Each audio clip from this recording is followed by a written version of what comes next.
हे बघून तुम्हाला असं वाटायला लागलं असेल ही बाबाच कसली जादू करून पाण्यात जाळ करून दाखवायला, तर मित्रांनो पाण्यात जाळ बिळ काय नाही, तर आपल्या अनुष्का प्लॉटला सोडलेल्या लागवडीच व्यवस्थित अपडेट होते असं काही मला वाटण झालं होतं. त्यामुळे त्याची मुळी चालू करून घेण्यासाठी मी आज लावली सल्फ्युरिक ऍसिड सोडून घ्यायला, जेणेकरून त्याची मुळी व्यवस्थित चालू होईल आणि आपण सोडलेल्या लागवडी व्यवस्थित झाडाला मिळतील.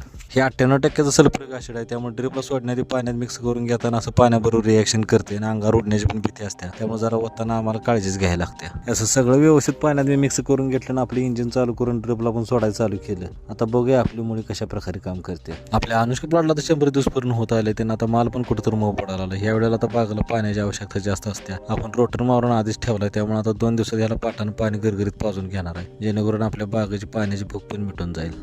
हे बघा आपल्या माणिकच्या म्हणजे बाजूला लावलेलं लसूण आहे. लसूण आता मोठा व्हायला लागला आणि मागचं पाणी पाजून आता जवळजवळ 15 दिवस झाले ते, म्हणून आज मोटर चालू करून मी लसणाला पाणी पण लावलंय. लसणाला पाणी पाजायचं काम बघायला गेलं तर 15 मिनिटात आपण बाकीच्या कामांना होतच नाही, त्यामुळे एवढे दिवस झालं पाणी लावलंय. पण आता लसूण वाळायला लागलाय, त्यामुळे आज कसल्या परिस्थितीत आपल्याला पाणी पाजायला लागणार होतं. लसणाच्या कडेला बोंड्याला तुम्हाला हे जे जांभळ्या कलरची फुलं दिसायला लागले हे आहे जवस. ह्याची चटणी बनवते आणि ह्याची चटणी एक नंबर टेस्टी लागते. जवसाची चटणीने भाकरी खायची म्हणते की आम्ही मेल्याला उठून बसतोय, त्यामुळे आम्ही असं बागत कुठे ना कुठे रानात जवस लावूनच घेतोय, जेणेकरून ह्याची चटणी आम्हाला वर्षभर पुरेल.